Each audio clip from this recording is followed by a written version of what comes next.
사회, 오늘 배움 주제는 4.19 혁명입니다. 1948년 7월에 우리 제헌국회가 성립되고 그 국회에서 대통령을 뽑았습니다. 지금처럼 직접 뽑은 게 아니라 우리가 국회의원을 뽑으면 그 국회의원들이 대통령을 뽑은 거죠. 그렇게 당선된 사람이 바로 이승만이었죠. 이승만. 이렇게 직접 뽑지 않는 것을 뭐라고 하냐? 간선제라고 그래요. 간접적으로 선거하는 거. 국회의원 뽑고 그 국회의원들이 이승만을 뽑았죠. 자, 이때 당시에는 대통령 임기가 지금 몇 년이에요? 우리나라 대통령 임기는 5년입니다. 그리고 몇 번 할 수 있어? 그래, 한 번밖에 못 합니다. 근데 이때는 대통령 임기가 4년이었고 중임을 할 수 있었어요. 중임이라는 거 뭐냐면 한 번 더 할 수 있는 거야. 딱 한 번만. 딱 한 번만 더 할 수 있어. 1차에 한해서 중임이 가능한 그런 임기였습니다.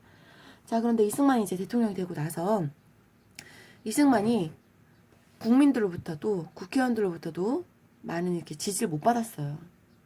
그러다 보니까 그 다음 선거 때 이 국회의원들이 자기를 뽑아줄 것 같지가 않은 거지. 그래서 헌법을 바꿉니다. 그게 바로 1차 개헌이에요. 헌법을 고친다 해서 개헌이라고 합니다.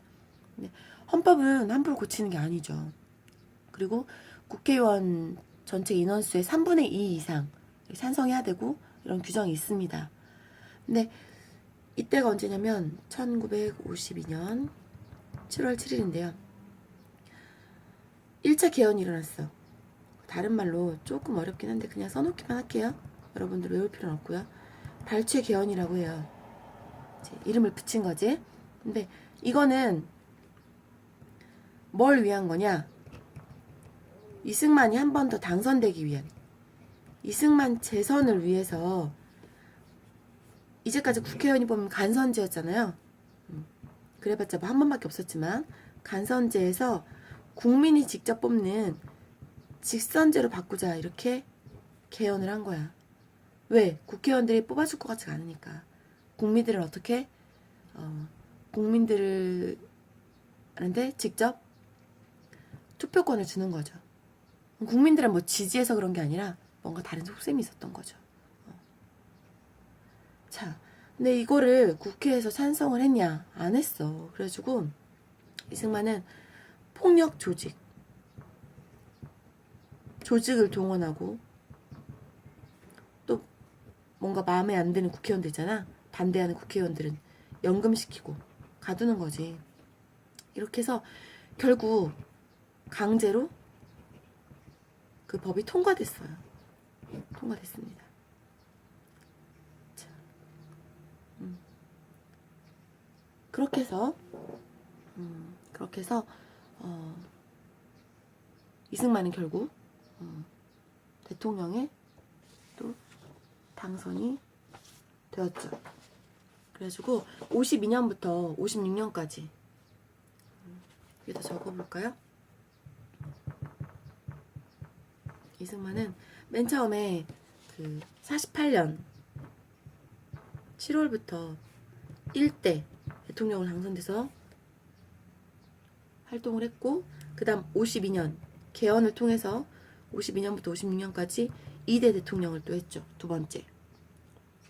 자, 2번 했어. 2번 하니까 어때? 이제 물러나야겠지. 근데 욕심이 또 하고 싶은 거야. 또 하고 싶은 거지. 근데 현재 헌법으로는 돼, 안 돼? 안 돼. 왜냐면 저번에 헌법에서는 간선제에서 직선제로만 바꿨고 대통령 임기는 4년이고 딱 한 번만 중임을 할 수 있거든. 그러니까 이 사람은 지금 한 번 더 했잖아. 그럼 더 이상 하면 안 돼. 근데 또 하고 싶어. 그래서 또 법을 바꿉니다. 이 헌법을 자기 개인의 그런 욕심을 위해서 또 바꿉니다. 그게 바로 이제 2차 개헌이에요. 2차 개헌은 언제 일어나냐면, 2차 개헌은 1954년 11월 29일 이때 일어났는데 다른 말로 하는 말이 있어요. 이거 좀 이따 얘기할게요. 그럼 이건 왜 한 거냐? 이승만을 또 당선시키기 위해서. 그러니까 2번은 되지만 3선 3번 선거에 나오는 건 안 되죠? 그래서 3선은 제한됐단 말이야. 법이 3선 제한 법을 철폐시키는 거죠. 없애는 거지. 근데 이게 뭐냐면 어떤 조건이 있었냐면 초대 대통령의 한해. 무슨 말인지 알겠어요?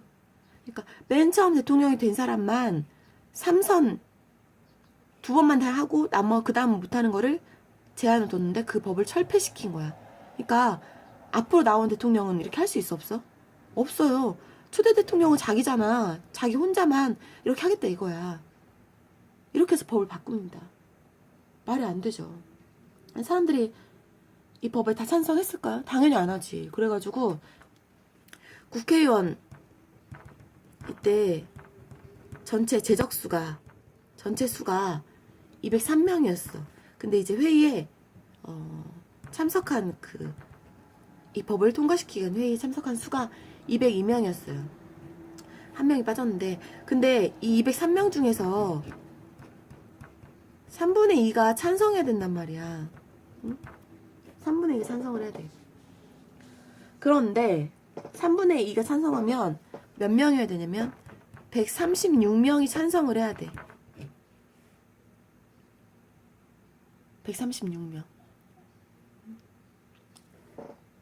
자, 이거 좁으니까 우리 조금만 더 볼까요?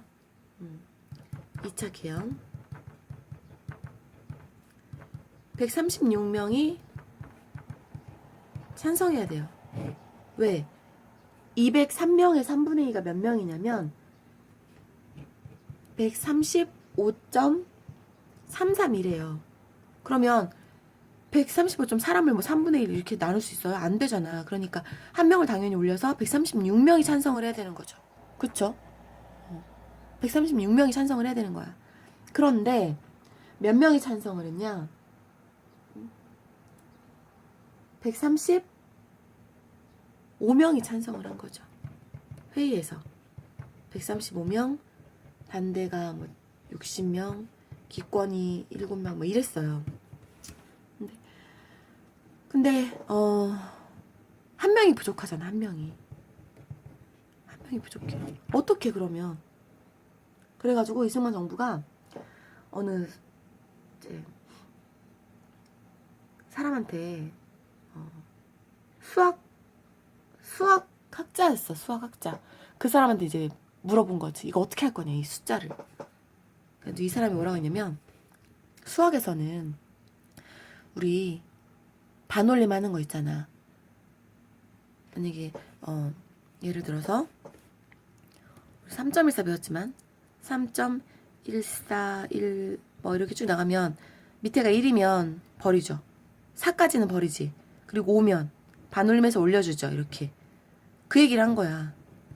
근데 이거는 수학에서나 통하는 얘기지. 실제로 사람이 반올림이 돼요? 반올림을 하고 버리고 이런 게 됩니까? 아니잖아. 근데 이렇게 하자고 얘기한 거야. 그래서 203명의 3분의 2는 135.33이었는데 이 33은 버려도 된다라고 얘기한 거야. 그러니까 결국 136명이 찬성해야 되는 게 아니라 135명만 찬성하면 된다. 그러니까 우리는 가능한 거다. 이게 뭐냐면 4 이하는 버리고 4 이하는 버린다는 얘기예요. 4 5 5부터는 올린다 뜻이에요. 반올림한다는 뜻입니다. 그래서 이 개헌을 4.4.5입 개헌이라고 말을 해요. 이렇게 해서 결국 어떻게 되냐? 또 법이 통과가 됐어요. 그래서 이승만은 3선 제한이 철폐됐어. 근데 국민들이 과연 좋아했을까? 이승만을 뽑아줄 생각이 없거든. 국민들한테 굉장히 신뢰를 잃었단 말이야. 근데 이제 그 다음 선거가 다 차례가 됐어. 1960년 3월 15일 선거가 일어났죠. 근데 국민들이 국민들은 이제 이승만을 신뢰하지 않았지. 그래서 이승만이 어떤 것들을 했냐면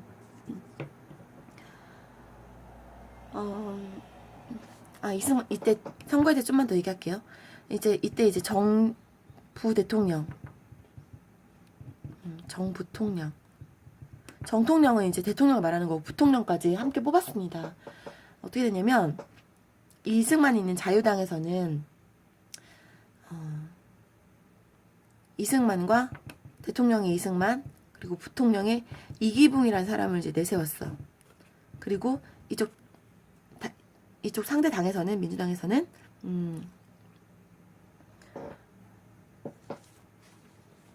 야당 민주당에서는 신익희라는 사람하고 독립운동 되게 열심히 했던 사람인데요. 그리고 장면이라는 사람은 이제 부통령. 이렇게 여기는 민주당 야당이죠. 그리고 여기는 자유당 이렇게 내세웠는데 이 사람이요 선거 전에 죽어요.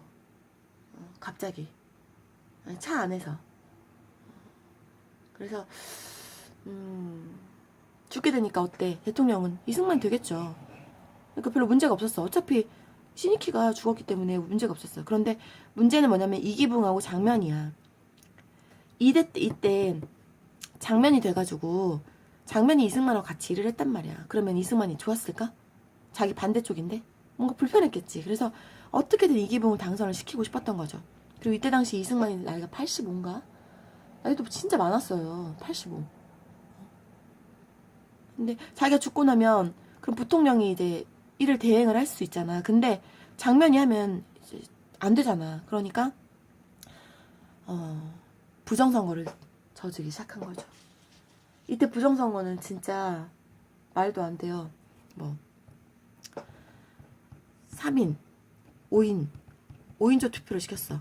그러니까 묶어서 투표장에 가는 거야. 서로 감시하라고.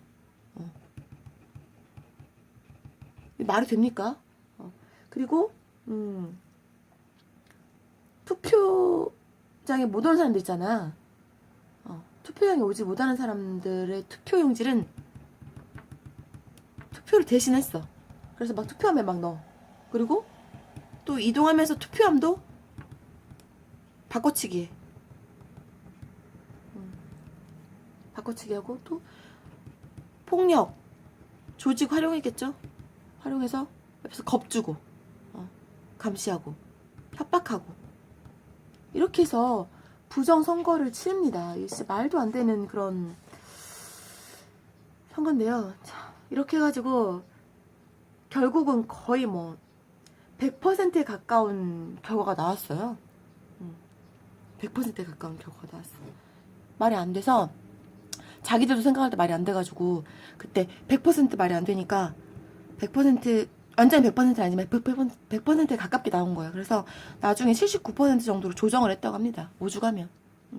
그리고 어떤 데는 어땠냐면 투표함에서 투표한 사람이 예를 들어서 200명이다. 그런데 그 투표함에서 나온 그 투표용지가 200개가 넘는 거야. 말도 안 되죠. 자기들이 다 조작한 게 다 티가 나니까 당황한 거지. 그래서 아무튼 79% 정도로 조정을 합니다. 이렇게 부정선거를 치러서 국민들이 이제 불평불만이 막 커지고 난리가 났죠. 국민들은 이런 불평불만이 있었고 먼저 고등학생들이 들고 일어났어요. 고등학생들이 1960년 4월 11일에 마산에서 시위가 벌어졌어. 이 부정선거에 반대하는 이제 시위가 벌어진 거지. 근데 그때 김주열이라는 학생이 고등학생인데요. 실종됐습니다. 선거 시위 도중에 실종됐어. 근데 며칠 뒤에 눈에 최루탄이 박힌 상태로 물에서 시체로 발견됐죠. 그래서 이거에 이제 사람들 분노한 거지. 어떻게 이렇게 할 수가 있냐. 정부에서 어떻게 이렇게 진압을 할 수가 있냐. 시위를 이렇게 한 거죠. 또 하나 사건이 있습니다. 1960년 4월 18일, 며칠 뒤죠. 일주일 정도 뒤인데요. 이때 이제 먼저 고등학생들이 막 나서서 이렇게 시위를 했고, 이때는 고려대학교에서 시위가 있었어. 근데 평화 시위를 했단 말이야. 그냥 진정한 민주주의를 실현해야 된다 막 이렇게 하면서 이건 아니다 이렇게 한 거지. 근데 학교 시위를 하고 나서 학교를 돌아가던 중에 폭력 조직에 습격을 받은 거죠. 그래서 학생들이 막 다치고 막 그랬어. 이게 이제 분노한 거죠. 그래서 결국 그 다음날 4월 19일 날 이승만의 독재 정치에 반대하는, 그리고 부정선거, 무효와 재선거를 주장하는 4.19 혁명이 일어나게 됩니다. 근데 그 4.19 혁명을 이승만 정권은 어떻게 했을까? 이승만 정권은 4.19 혁명 때 이 시민들을 또 강경 진압하고 많은 사람들이 희생당하게 된 거죠. 또 무력으로 탄압하고 비상계엄령 선포하고 그랬는데 결국은 시민과 학생들이 이기게 됩니다. 그래서 그 분위기에 이제 결국은 이승만이 버틸 수 없었던 거지. 버틸 수 없어서 결국 1960년 4월 26일 날 4.19 혁명 일어나고 거의 뭐 일주일 만이죠. 이때 이승만은 물러납니다.